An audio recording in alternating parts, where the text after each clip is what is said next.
How are you doing? I'm Martin from Gardens for Life. In this episode, we are going to be talking to you live here on our YouTube channels and also on Facebook. We did have an awful lot of trouble earlier to get Facebook to actually take the stream. And now I'm being told right here that Twitter is not allowing us now. So we are going to fix that later. And for the time being, we're just going to hang in there now for a few people to show up. As you can see, I'm not in the usual space, and it's going to be a little bit more echoey because I'm actually in one of our new rooms here that we've been renovating in the house. And I have set up a temporary office here. So we are going to be talking to you live from here with a white background. So please let me know if you can hear me okay. Is the sound good? Is it loud enough? Please let me know in the comments.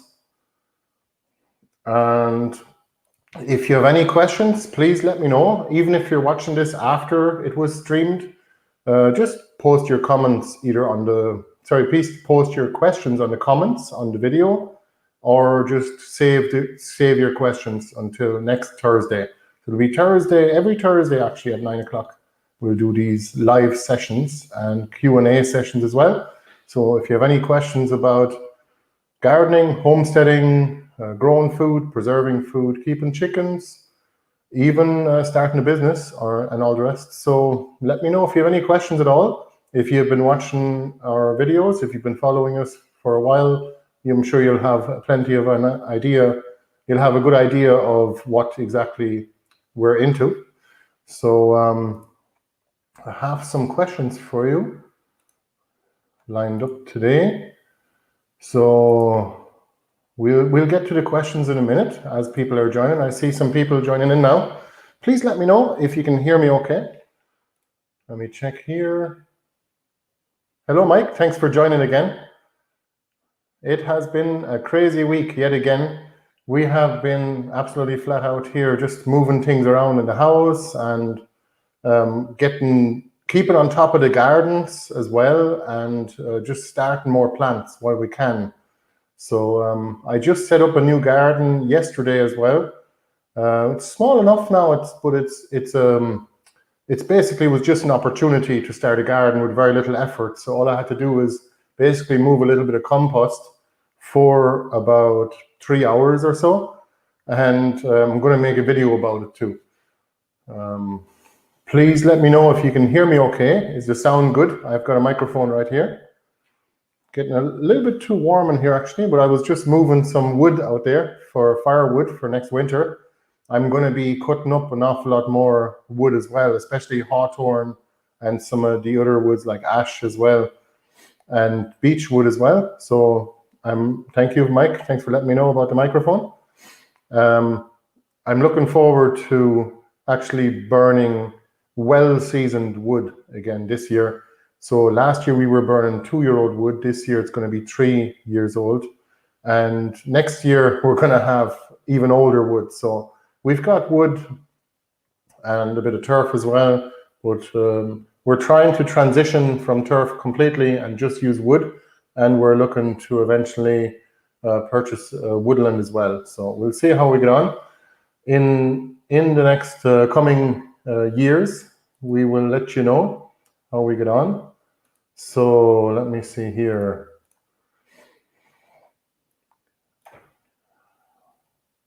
We've got the first question here already. So Mike here is saying he just dug up his first potato crop, and some of the potatoes have been eaten. Any idea what the cause of it is? Well, what kind of shape? If it's smaller holes, I think it's going to be wireworm. Wireworm can be deterred very easily. First of all, the best thing you can do is find out if it's only the potatoes on the surface that are being eaten. If so, it's mostly slugs, although some of the slugs actually are soil-borne. They actually dig through the soil as well, a little bit. And if the potatoes that are well underground, if they're fairly deep, like at least maybe 6 inches or whatever, or 15 centimeters, I would suggest it could be the wireworm. And if you want to deter those, the first thing you can do is grow your potatoes in a different spot next year. and plant some marigolds in between, you know, calendula marigolds, so the orange flowers, which is actually our logo on YouTube now. And marigolds are very beneficial for a lot of the crops that we grow, and the only trouble is they're not perennial. If we could find a plant just like the marigold that is a perennial, we'd be growing it, and if it was very hardy, maybe we can. Does anyone in the audience here maybe know of a marigold that is perennial? I know there is one or two, but I wonder, are they as effective as the regular calendula in the garden at attracting beneficial insects? That's the question. Does it produce pollen? Or sorry, does it produce nectar, rather? Let me see here. Let me see now. So we've got another quick question here from Mike. Why are we transitioning from turf to wood? Well, it is sustainability as well. And it actually, I would prefer wood because where I'm from, when I grew up as a child in the 90s in Germany, we were surrounded by miles and miles of beechwood forests. It's actually in the Westerwald, western forests. And they're cutting down trees that are either dead or not well, that are maybe leaning over onto another tree. The forester actually marks the trees for us, and my father used to cut them down, and I used to help him then bring them to the trailer. So that's why I really prefer wood, especially hardwoods. Of course, you can get those. Those are not easy to come by here in Ireland as a firewood. And I really am very reluctant to buy a truckload of softwood from Quilcha, not because of where it comes from and what kind of ecological damage all these kind of monocrop forestry is causing, but because the wood actually, it does have the same amount of calorific value, as in it burns just as much. There is just as much heat in it by the ton or by the kilo, by weight basically, but for the size of it, it's so much bigger because it's lighter, like it's softwood. So hardwood is much more compact and you can store it much easier. So if you have more storage, which doesn't usually come cheap, you know, like building sheds and all the rest, you can definitely store probably twice as much hardwood in the same space. Same as the chicken feed as well. For some of you, you might remember me talking about chicken feed before when we're using oats and organic layers pellets. So we're using a combination of both now, so half and half, just to keep them laying. I don't know what it is, but if I'm only using oats and crushed oyster shells, the chickens are just not laying as many eggs. So whatever they put in the layers pellets, I'm not going to feed them 100% layers pellets, but I'm still going to feed them lots of greens and kale that we grow especially just for our chickens. So it's not garden waste or anything like that. It's actually a crop that we grow especially to feed our chickens well and to keep them healthy and keep the diet species appropriate. The reason why I'm talking about chicken feed now instead of wood is because the oats actually take up about twice as much space in storage. Let's say rodent-proof storage could be a wheelie bin, for example, or any kind of bins like that you'd get in a home store and more, whatever kind of place. We like to use brand new wheelie bins for storage of chicken feed. And I think you can fit probably 6 bags or so of the layers pellets, and they're much more compact than the oats. So the oats, you wouldn't be able to fit as much as that into one bin. So again, mainly we're looking to burn wood instead of turf, but of course, you might say, well, why not use technology instead? Well, how do I put it to you? Technology is probably not going to save us. It helps, it definitely leverages your resources, but when you're importing electricity from elsewhere, you're losing so much of it unless you have a full solar panel setup, not even grid fed, but also fed off batteries. After that, maybe using a heat unit, you know, there's a lot of moving components there and a lot of things that can break. So we prefer good old fashioned wood fire, even though it's extra work. We also have kerosene as well.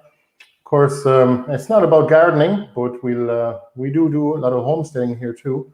And we are also streaming live on our Homestead channel as well. So that's the Birdland Homestead. For those of you who haven't seen that channel before, just take a look at Birdland Homestead on YouTube. And please join us over there too. I will be uploading some other videos that are definitely not gardening related and that I won't be uploading on our Gardens for Life channel. Although I do try to keep our audience over there in tune as well, because they didn't mind the old homesteading content before. So let me see here. So some marigolds survive in West Cork. Yeah, that's because it's so mild, actually. I'd say you probably have years when you don't get any frost in the winter. But here we do in the Midlands. Let me just show you some of the pictures that I have taken, just some screenshots mainly. So that's actually the orphery, and that's the bulbous leek that I'm just harvesting now. So I'm putting out a video about that hopefully tomorrow. And so all you do is you plant one of these little bulblets here, and you get a whole big cluster of bulbs actually off it. And it's a great vegetable. It grows year after year, same as garlic, but it's a lot milder than garlic. It actually has kind of a leek and onion flavor. And this is the garden from above. So we're going to be doing our first guided tour on Sunday, and there's 10 people actually signed up for it, so we're booked out. And the next one is already starting to fill up. So the next one is on, sorry, I'm moving the table here. This is actually a very fragile table. I'm trying not to shake the picture up too much. So our next guided walk, it's actually a free walk. We're providing it just to see what people think of the garden and to bring people in as well. And especially this time of year, it's lovely out there and it's all in full growth as well. And we have a variety of different gardens. There's forest gardens that are more long-term with mostly perennials in it, no annuals at all anymore. And there is mostly covered in wood chips. So just to mimic a forest floor. And you'll see that in these areas here. See, this is the wood chip island here. I don't know if you can see my mouse. I believe you could. And these are the new no-dig gardens here. So, and I'm extending that too. So I'm going to have a workshop. If any one of you is actually interested in coming here for a free workshop in return for your help. And we'll teach you everything we know about no-dig gardening. We haven't announced a date yet, but we'd like to drop this compost pile here, and we'd like to move it to here, and we'll make our paths and we'll plant lots of bits and pieces. So probably a variety of flowers and vegetables and maybe some little shrubs and trees and bits and pieces like that, like berry bushes. And I think we can easily get it done in one day, like even in a couple of hours, we'll get a lot of the work done. It's really not too bad. I'm actually starting a new garden over here at the moment, so I'll show you that. So anyway, if you guys want to sign up to our walk, like it's just a guided garden tour, the one for this Sunday is booked out, as I said, but for the 11th of August, it's still there. You're very welcome to come over and take a look, especially this time of year now. It's well worth it. So that's the new garden, and you can see it from the ground now. It's definitely coming a long way. This is the elephant garlic that I recently harvested. I put out a video there on Monday, if you haven't seen it yet. I'm very happy with that. That's actually the harvest of 4 plants that were 3 years old. So you got a full crate of garlic there with the stalks. And I'm very happy with that result, because I didn't have to do a lot of work for it. Sometimes people try to praise me, but I'm not taking the credit, at least not 90% of it, because actually nature did most of the work. Nature did do 90% of the work. And this is the garlic as you pull it up. And sometimes the roots can extend quite deeply, even beyond the compost layer, and then they're kind of stuck. So you have to pry them up a little bit with a fork first. You can see the wood chips here, actually. Those are well rotten now. They are about 5 years old now. So I might just put some fresh wood chips on top. I might just get a load of wood chips delivered. I'm just using the mouse on this side now, just not to disturb the table. So that's the garlic. That's off one plant. And that's the elephant garlic. If you haven't seen the video yet, I would recommend that you do. And this is the new garden here. You see beetroots here and oca, some kale, some corn as well. The corn didn't do too well this year. I think it just needs the perfect conditions to thrive, because any kind of drought at all and it doesn't grow, or it might even fall over. That happened one year, even though there was no wind. Sometimes the wind can make it fall over, and the rain, heavy rain, can also knock it over as well. So I think it's kind of a fragile plant, at least in my experience anyway. Has anyone here grown corn in Ireland, and have you had much success? Do you find that it's a sturdy crop, or is it a reliable crop, actually, for that matter? And what variety of corn do you grow? I tried Northern Extra Sweet. It's a variety from Scotland, and it does quite well in our climate here, because it's designed for a colder climate. It's not a tall corn though. It only grows to 5 feet or 1.50 meters in height, and it's all right. Like it does okay. This year I tried yellow bantam, I think, and it's not doing too well. This kale is doing very well though. This is actually Nero de Toscana, Black Magic. It's a variety of Nero, and it does really well. Look at the size of the leaves. And this week I've got a new wheelbarrow. I'm so excited about it. And the best thing about this wheelbarrow is, maybe you can see it on the picture here, there is no bar at the bottom here. So there is nothing there when you're dumping it out. There is nothing there to hold the wheel, like the wheel keeps rolling. So what I do with it now is actually, I'm finding a whole other techniques just for dumping out material with this wheelbarrow. This is a lower wheelbarrow than a regular one, but it is sturdy, and it's a little bit lighter because there's less metal in the bottom, but the quality of the material is just as good. So I wouldn't bother with plastic ones now. They're a bit lighter, but it's probably not worthwhile. Like a little bit more noisy too with metal wheelbarrows when you're shoveling stuff into them, especially if it's gravel and the likes, or well, compost is fine. There's no noise at all. Wood chips are okay. But this wheelbarrow, I'm very happy with it. And if you haven't seen the video yet, I actually put out a video recently. Let me just check here. Hang on, I can't see with the camera right in front of me. If you haven't seen it yet, I don't know if there is sound. There is actually, hang on. I don't know if I can get you to listen to this, hear the sound. It's mainly it's just music. So I'm saying, so excited, new wheelbarrow. And I'm saying to the dog, what are you going to do with the wheelbarrow?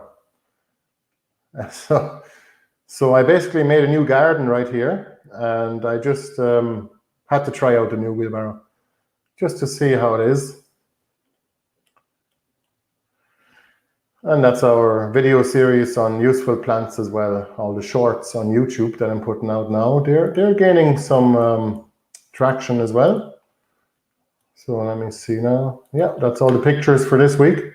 But as I said to you, let me just show you the drone picture one more time, and then I'm going to come to your questions if you have any. So you can see here, mainly this is our front garden here. I believe you can see my mouse along the road anyway at the top. For those of you on the audio only, I'm just showing a picture of the garden from the top, from a drone picture. And I'm basically trying to smother the grass anywhere there is plastic. So especially along the borders, just to provide a level of protection to the garden. You can see it here. I'm also using wood chips as well. So there's a meter of wood chips here with no compost underneath. And some of it has compost. In most areas though, I use a layer of wood chips between the garden and the bushes or the hedge. And then also some plastic too, because the briars and the nettles just keep coming over. And just a top tip for you, don't let the weeds or the grasses go to seed near your garden, because you're going to know all about it. Remember, 1 year's seeding, 7 years weeding. So I'm looking forward to giving people a walk around the garden here. If any of you guys are not too far away, especially Mike, of course, and Vanessa, if you want to call over to walk around and have a cup of tea or coffee after, we'll happily have you over anyway. And anyone else that wants to join us, the next day is about half booked now for the 11th of August. So let me know if you have any questions.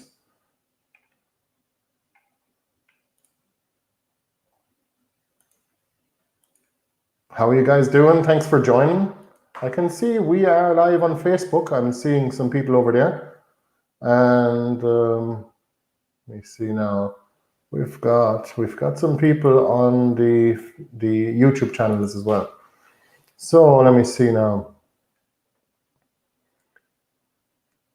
We have a question here from Flickr Media.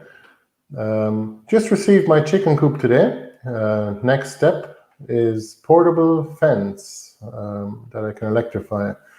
What type of fence is suitable and where is a good place to get it? Well, first of all, congratulations on taking the first step of getting the main component of the infrastructure that it takes to grow chickens in your backyard or to keep chickens for eggs. The coop is definitely the first step, like I like to say, and a lot of the homesteaders from from America would also say, do the infrastructure first and get the animals after, because otherwise you're going to run into mad trouble and it's going to be just extra work.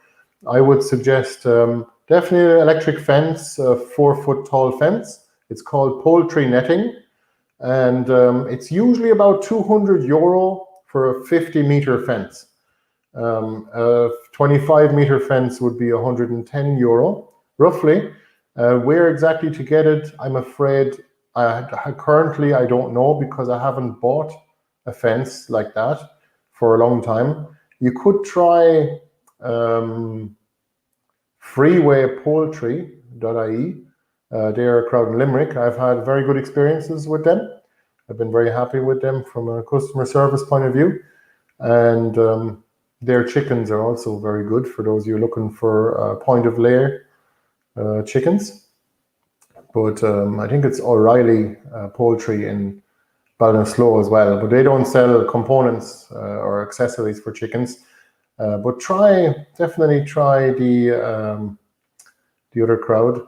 There is another crowd in Northern Ireland as well that you can try, but I don't know what they're called. You best just do a search on the internet and you'll find them. Look for poultry netting, and again, probably up to 25 meters of a fence. If you put it in a circle, I guess. Not sure how many square meters that would be. I guess 5 by 5 meters would be 25 square meters, right? And the 50-meter fence is like 200 square meters, I think it is. So not too sure. But it should do for up to 30 chickens for the big one, easily with 30 chickens. If you're only having 5 to 10, like for any average household, if there's like 1 or 2 or 3 people in your household, you're probably looking at 5 or 6 chickens. I always like to recommend getting more chickens than you expect to get eggs from every day, because it's not a guarantee. You're not going to be guaranteed to get an egg off every chicken every day. I wouldn't expect them to lay that many. In fact, with a species appropriate diet or closer to it, to what we can provide the chickens here with, they don't lay an egg. They don't lay as many eggs as the producers of the chickens say they would, like 300 eggs, 250 eggs a year. It sounds like a mad number, like when you think about it. When you think about that, any of the birds usually only lay eggs in spring or in the summer, and where are you getting like 250 eggs from? Or 300? That's nearly every day of the year, even in the winter. They definitely slow down during the winter. Our chickens do. So for the winter time, because there's less eggs in the winter, people always used to glass the eggs.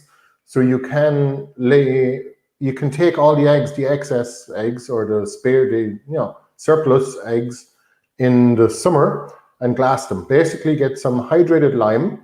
You can use food grade hydrated lime or builder's hydrated lime. I heard both of them work fine and there's no harm, but not too sure.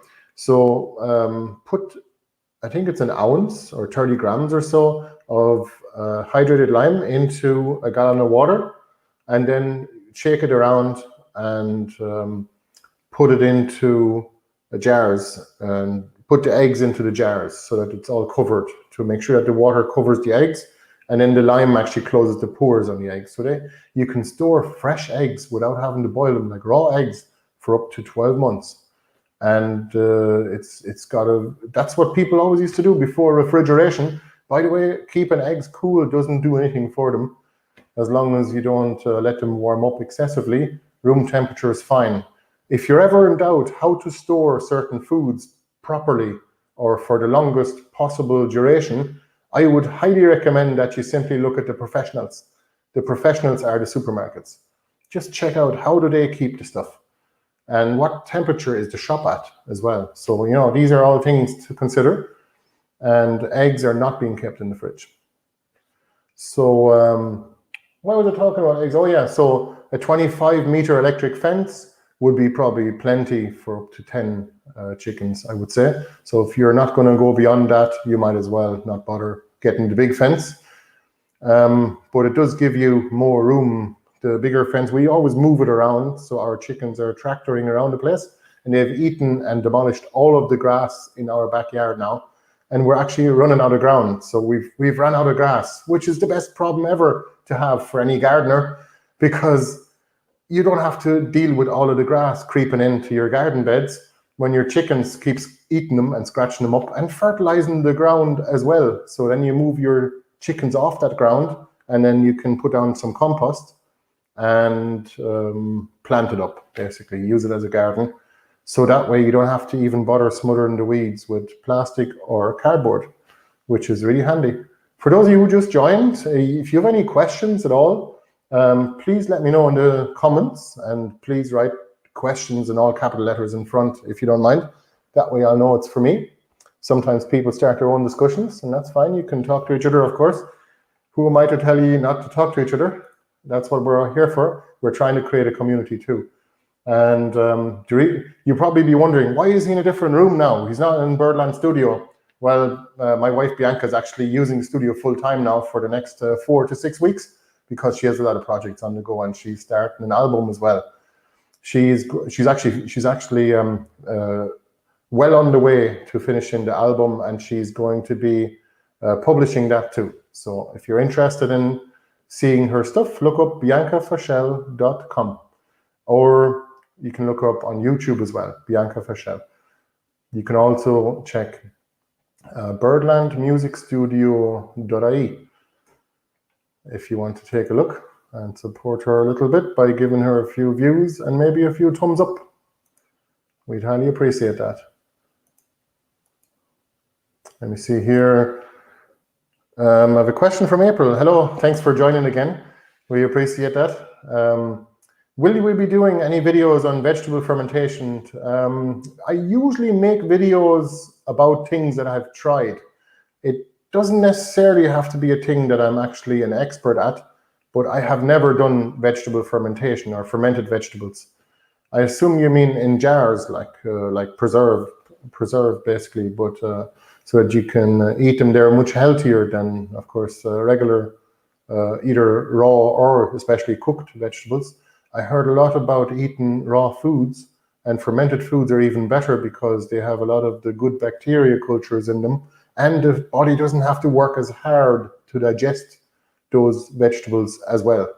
So definitely would be interested in looking into that. Me being actually German, even though I'm way more Irish than I am German, because I've been living in Ireland for longer, about 10 years longer than I have ever lived in Germany. And it's been 25 years now here in Ireland, and I still do like sauerkraut. For those of you who don't know what that is, fermented cabbage. It's not the favorite food for Brazilians, which is what my family here is consisting of too. And we're we don't really eat sauerkraut very often, though. I just don't really I don't really get around to it, to be honest. But I'm definitely looking at trying to utilize all the crazy amount of courgettes we've got at the moment. We've got way too many courgettes. Last year we had the problem that our courgette plants didn't start, same as the pumpkin plants, and so we ended up with no pumpkin plants. And I tried starting another set real quick in May, didn't go. So then by the time it was already kind of running well into June at that stage, I said, in fact, I'll just give up. I'm just not going to have any pumpkins or courgettes this year, which made me really sad because I like growing pumpkins because they're such a great storage food. I'm going to make sure I buy fresh seeds every year now, just in case. But I do like to save seeds as well. So all of my saved seeds didn't grow last year from the previous year because I think I may have washed them with too hot of water. It's a little easier to get all the kind of slime and the flesh off the pumpkin seeds when you remove them from the pumpkin. I call it the mother pumpkin, I guess you could call it that. But all of the pumpkins we were growing were oshiki-kuri, which is a Japanese pumpkin, and it's really nice. It's kind of a nutty flavor, and it's very concentrated, and it's compact and small. You get like 2 or 3 portions worth out of a pumpkin, an average sized pumpkin, and they're really a nice little gift to give to people as well. So I actually like to just give one to each neighbor before Halloween. They can use it as a Halloween decoration and eat it after Halloween, unless they carve it out, I guess. But these pumpkins wouldn't be suitable for that anyway. We don't mind. We'll just use them as, standalone, uncarved pumpkin Halloween decorations. And then they're edible afterwards too. So that's good. And then I always tell people to, especially I'm keen to give a pumpkin to gardeners because these seeds will have already adapted to our local climate because they've been here for a few generations. And a lot of the vegetables that we're saving seeds from have. And that's why we want to kind of keep the old seed and plant swaps going and hopefully encourage more people to do seed saving in their own gardens and bring the seeds from their gardens to the seed swap, which would be awesome.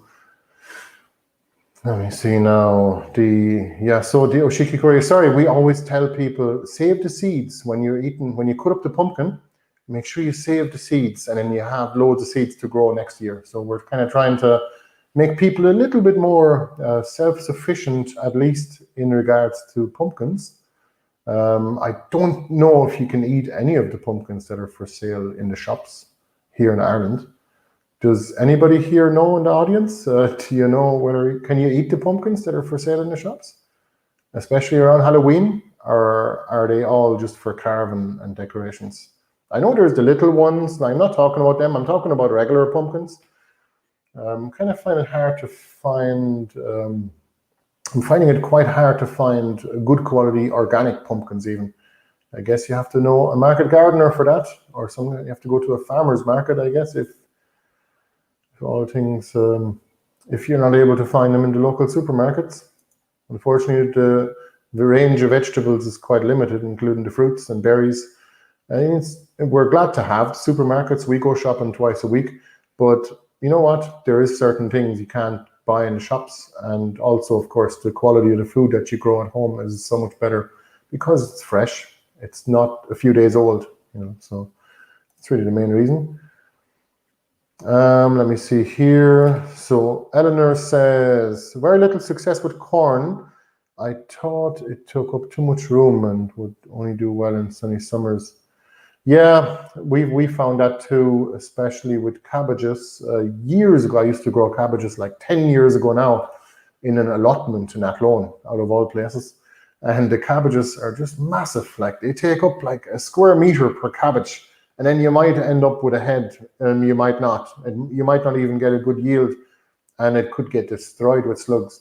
I think it's just down to a healthy soil life. What we grow now is kale, all the varieties of kale, including perennial kales, and they do so well. You just pick one leaf at a time, and we're never going back. They take up less room. We're able to grow 5 times as much kale in the same space as a cabbage, in terms of yield.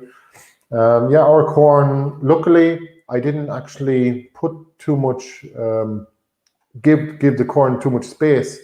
All the corn I planted in new garden, you can see it if you watch the No Dig Garden Tour, the one Grow Food Fast, that's the name of the video on our YouTube channel.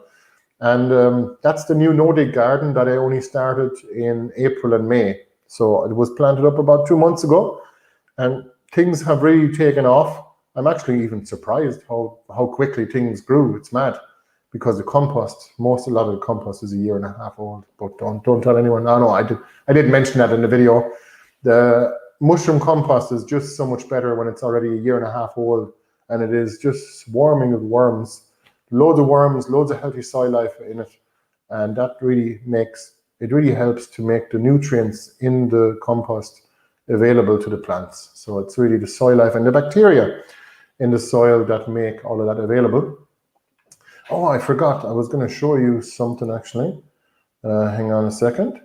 I'm going to show you a quick video that I have here. Look, this channel here. I'm not being sponsored by this channel here, but I like it anyway. It's a Soil in Action on Vimeo, and take a look at this.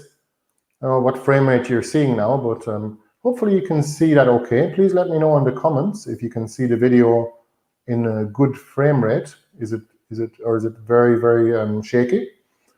Look at that. So that's a root of a cornflower, and it's growing down. It's a time lapse. It's growing down into the soil. Of course, there's a glass slide right here. The plant doesn't know that though. And look at that, all the hair that's coming out. Isn't that unbelievable? This channel is brilliant for all the microbiology, and anything seen through a microscope is actually amazing, because it reveals a whole other world to us. It's only 1 minute long, this video now, and what's amazing about it is, look at that. So the plant roots are actually transporting liquids back and forth, kind of like blood, kind of like we have blood vessels, right? We have separate arteries and veins that are pushing the blood out and taking it back in, bringing it back to the heart. And it looks like the plants seem to have both in one. So it's a great channel. I highly recommend you watch it, and it gives you a whole other perspective on your garden. But you can see here, Soil in Action, that's the name of it. There's also another video here that I want to show you. It's actually the sound of a, hang on a second, the sound of a slug eating. Okay, you've heard that correctly. Let me check if I can put the microphone somewhere.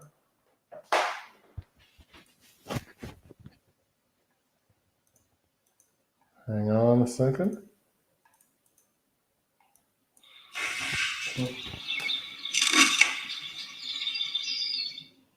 I played one. I played again. I'm just putting the microphone near the speaker here. Watch, the slug is actually eating a leaf, and they have a directional microphone. Watch this.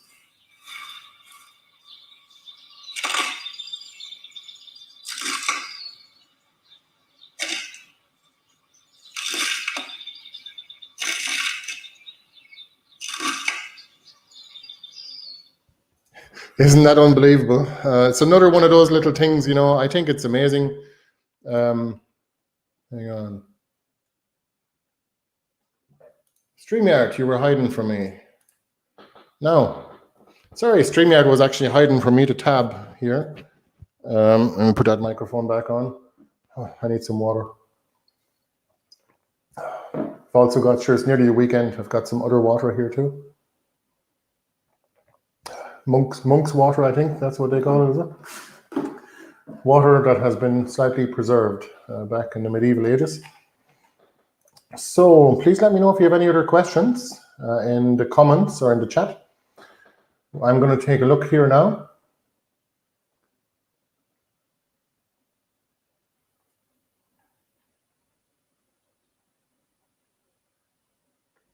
Now, let me see here.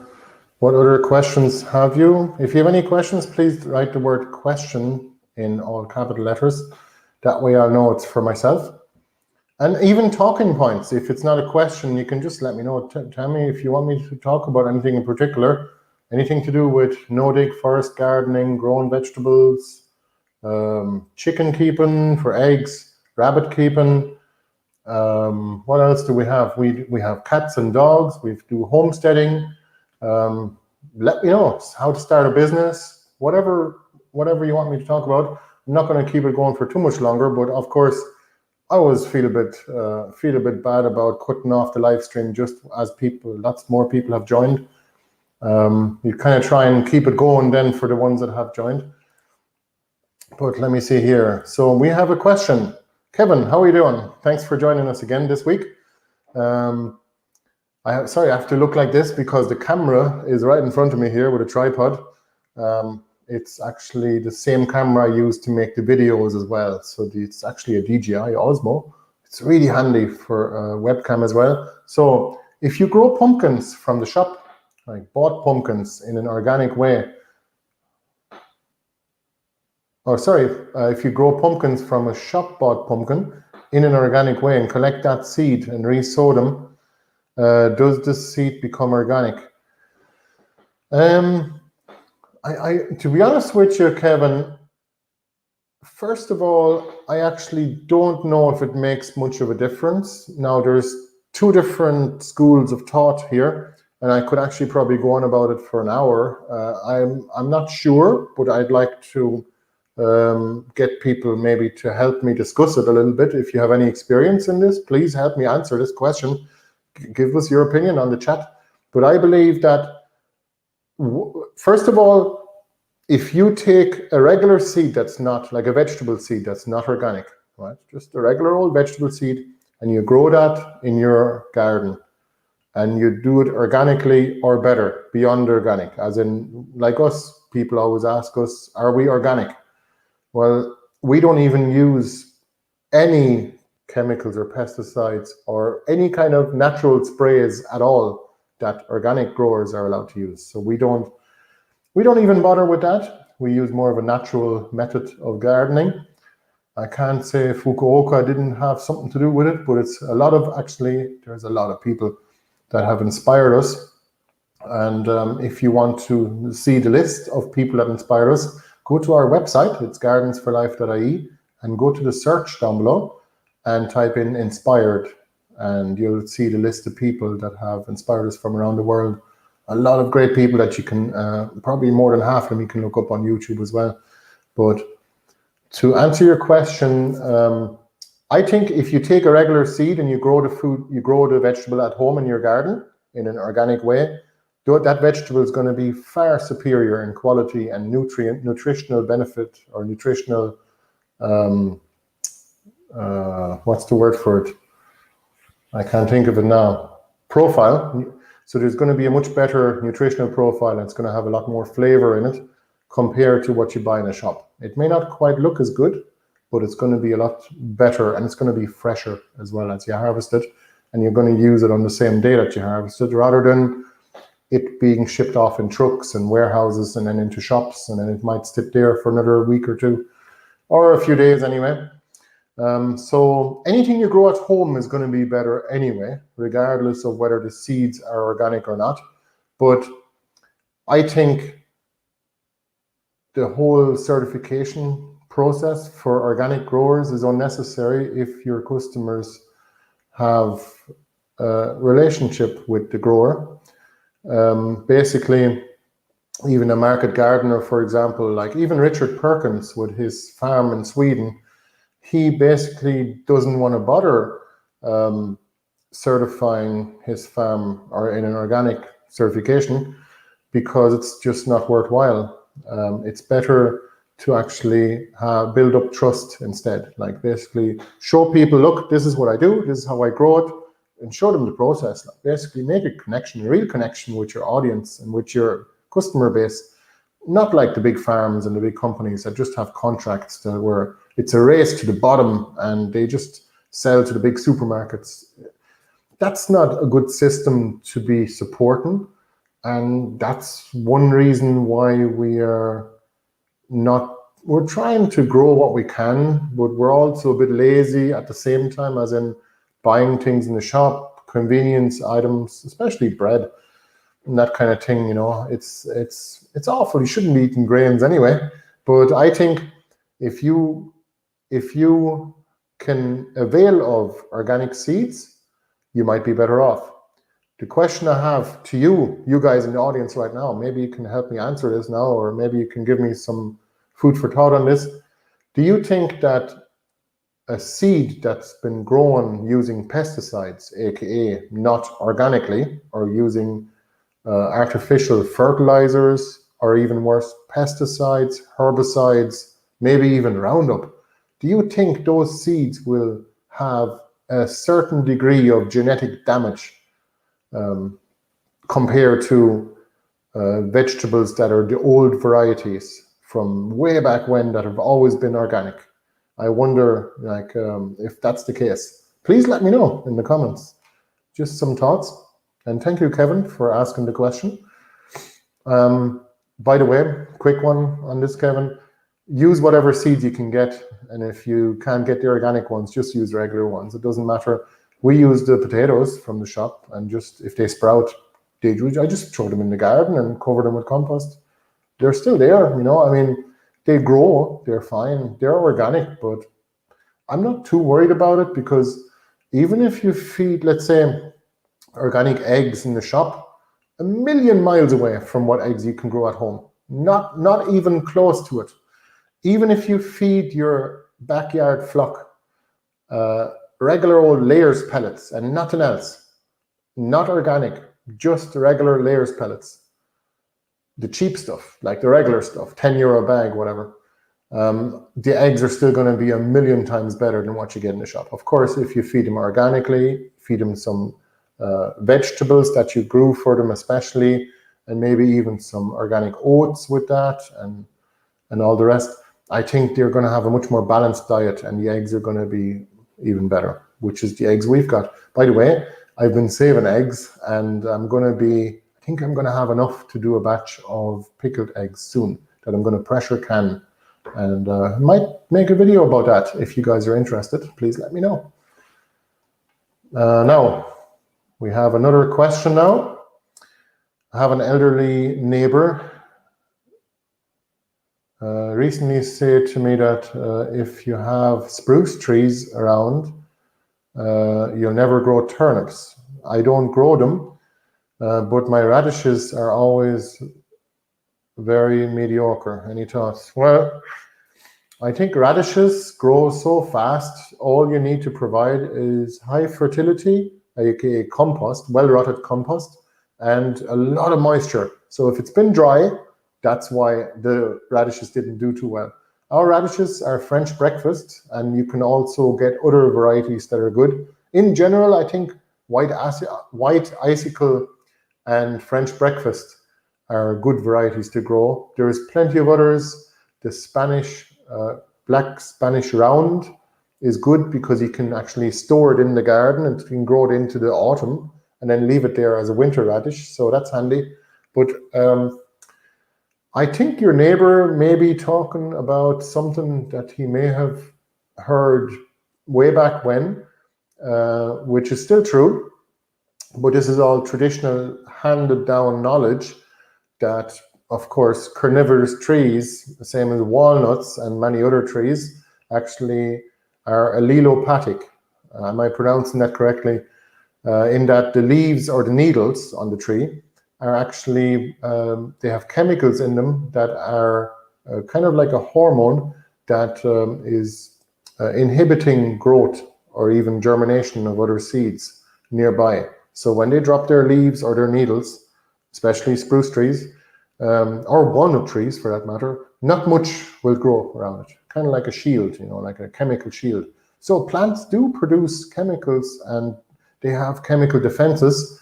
You are looking at, what's the word for it? Basically, plants don't have legs, so they can't run away from a predator, but even they also defend themselves from other plants as well. So with allelopathic chemicals. But radishes, try again, do more compost and make sure they're well watered. I don't irrigate my gardens at all, by the way. We just put down about 5 or 6 inches or 12 to 15 centimeters of compost, a well-rotted mushroom compost, at least 4 or 5 months old. Hopefully, you can also put it down sooner, but I wouldn't. Maybe 2 or 3 months. And it should hold the moisture really nicely, even throughout droughts in the summer. Now, let me just check here.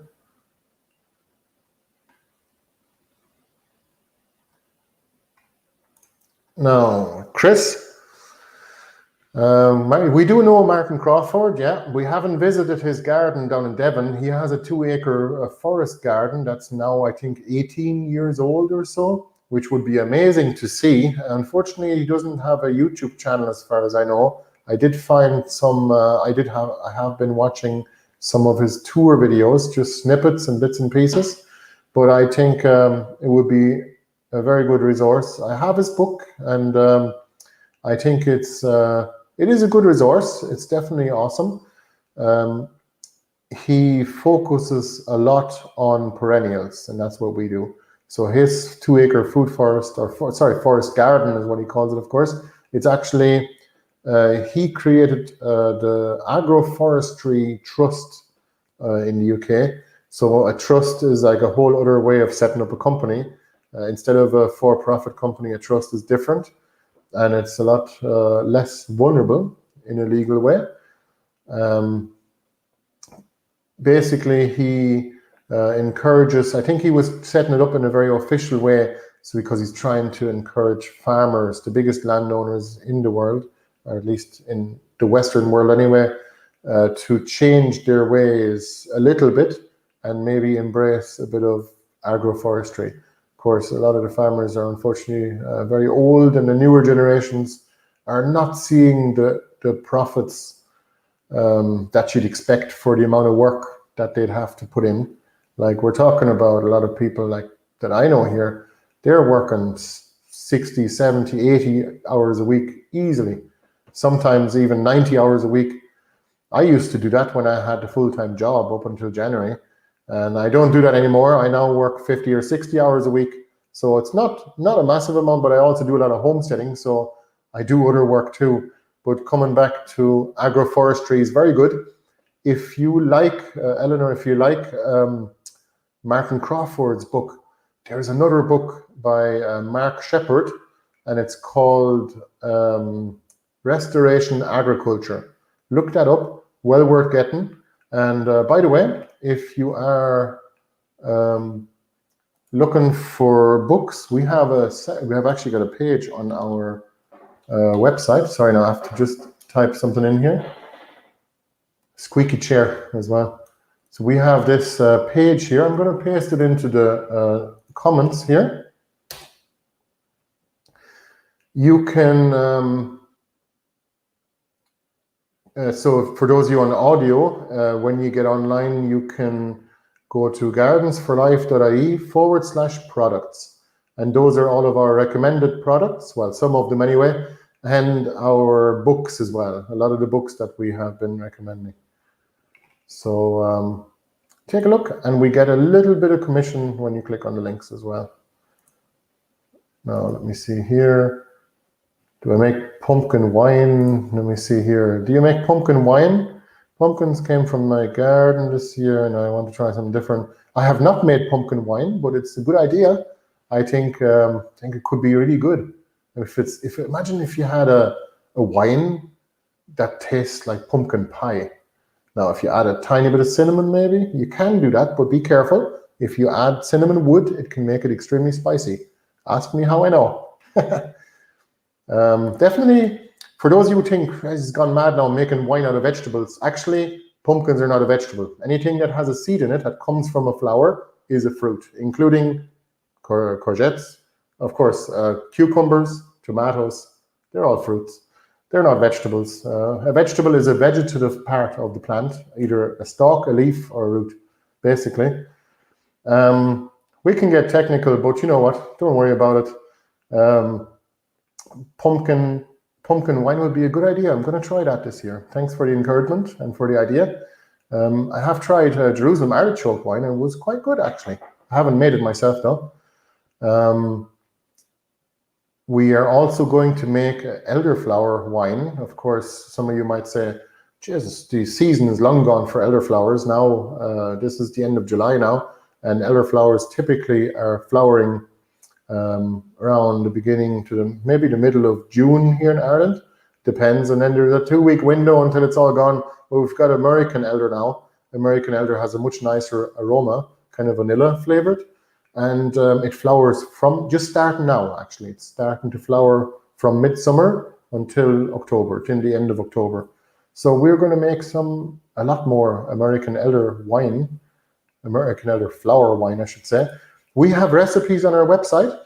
Take a look at our website. It's gardensforlife.ie. There's a ton of recipes there. Type in wine or type in, you get the video of how to make wine, but also some recipes on elderflower syrup or cordial, but also elderberry cordial as well. That'd be handy. It's the same recipe, really. You can substitute the ingredients, and it's really handy for the winter time, especially if there is a cough going around. We won't mention the word. And you can take it preventatively as a kind of an old health kicker, especially because it's full of vitamin C. And when you add a tiny bit of sugar, it's not too bad. It's nice to drink, actually. I've had some, and you can just drink it drink it as it is, or add fizzy water if you want to turn it into lemonade. So elderberry cordial is really good. You can also turn it into a syrup by adding a little less sugar, and you can drink it as it is, pure. So let me see here. Elderflower wine can be really good. You said elderberry. Yeah, no, that too. But elderberries and elderflowers I found are really easy to collect, and they're kind of abundant here in Ireland if you have a few trees around. I planted some trees 3 years ago, and they're huge now. They're actually in our front garden, at the big garden there, and they're like 6 meters tall now after 3 years, and that was into lasagna gardens. So I can't believe we've been going for an hour already. Pressure canning eggs. Yes, we're not going to do a traditional pressure canning. I'm not even sure if it is necessary to pressure can boiled eggs that we're pickling. I don't think it is. I think we could just boil them, put them into the brine, as in basically water with some vinegar and salt and some spices, and just put them into the hot jars. And I think that's good enough. I think that's going to last for up to a year, as far as I know.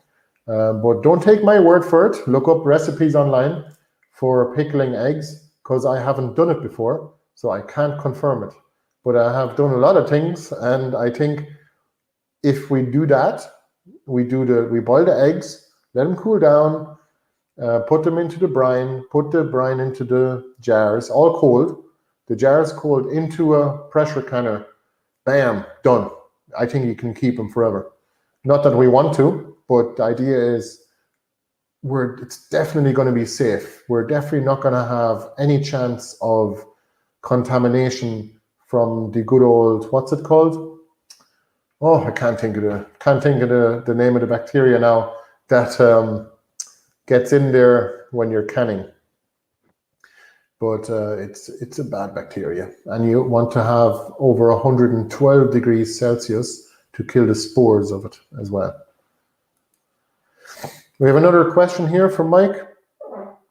Can I make a cordial or wine with just the berries? Of course you can. So with berries, the trouble you have is you need about 1.5 kilos of berries per gallon. And a gallon is 4.5 liters in this case. So I guess it's an imperial gallon. And I'm gone fierce dry now. Hold on. Talking about gallons now, I might as well have a swig. Excuse me. Josta berries would be really nice. I never made a wine from Josta berries because the birds are actually eating a lot of them, but they taste a bit like pineapple, in my opinion. They are a mix between blackcurrant and I think it's actually a green gooseberry. and they're really nice. But we have made wine from blackcurrant and red currant before, and they're both the best. Oh, thank you, Chris. It's botulism. Yes, botulism is bad. And if you want to kill botulism, the bacteria, you heat your food up to 100 degrees. At that point, it's boiled, so you can't really increase the temperature anymore. But if you pressure can it, because there's pressure, 10 psi turns into 116 degrees Celsius, and that's 4 degrees above the temperature that it takes to kill the spores of botulism. So pressure canning for low acid foods is recommended, and it is a bit of a cost up front for the machine itself, the pressure canner. We just use a cheap old, regular old Presto. It's €150 plus €100 postage, including the duty from America. Can't buy them in Europe, believe it or not. Mike, it's not salmonella, it's the botulism that I was talking about. Salmonella, not too sure about that, but we are dealing with botulism because botulism is particularly dangerous simply because it doesn't leave a trace behind, no flavor or nothing. You don't know that it's been there, but the waste off of the botulism bacteria is the problem. That's the poisonous part. So that can kill you, but you don't know if it's been there. So there's no test. The food doesn't smell bad or it doesn't change color because of it. So the only way you can be sure is to kill everything in the jar to the point where there's not even spores of bacteria left, which is actually something I've never known before until I got into the whole space of preservation, food preservation, especially pressure canning. I didn't know that bacteria have spores, and that's how they apparently multiply. I'm not sure. Maybe it's just one way they propagate themselves, and I didn't know they have spores, kind of like mushrooms or fungi. So let me check here. Another question here from Chris. Can you use the pressure cooker from Lidl to pressure can, or is it not the same thing? You might only be fit for a few jars.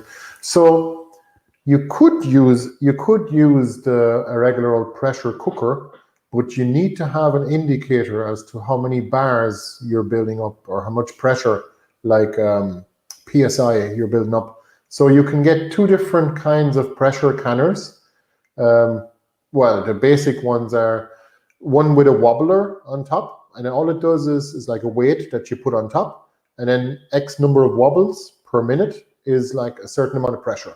So you have to look that up in the manual of your pressure canner.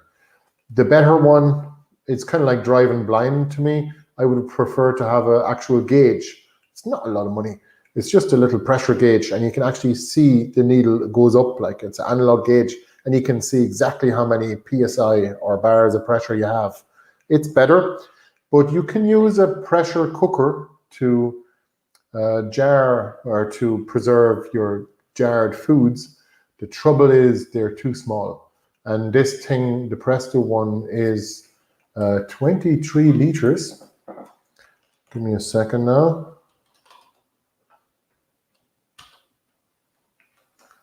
Yeah, if you just you can find it if you look it up. Let me just have a look here.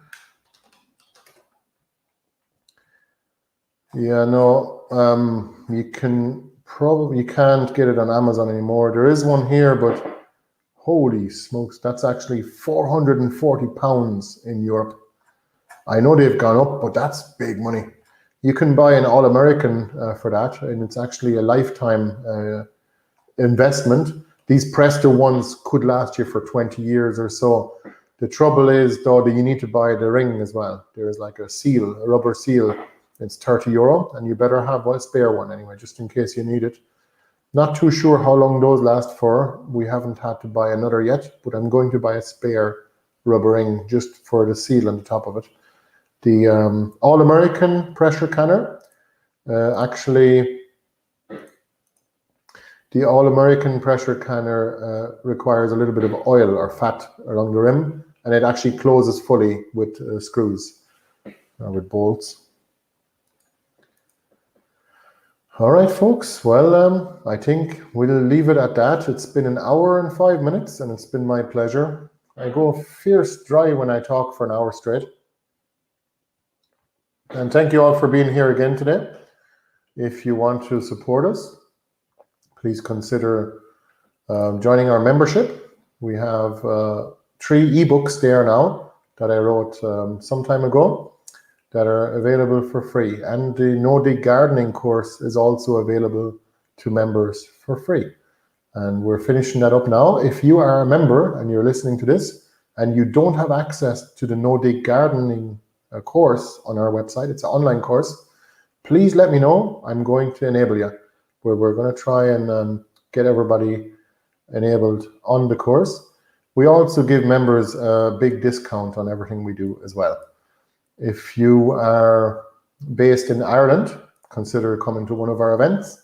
We also do monthly, maybe even bi-weekly, guided tours, which are free of charge. So please do come along. And if you're a garden enthusiast, you're very welcome. And if you are only a beginner, you're also very welcome too.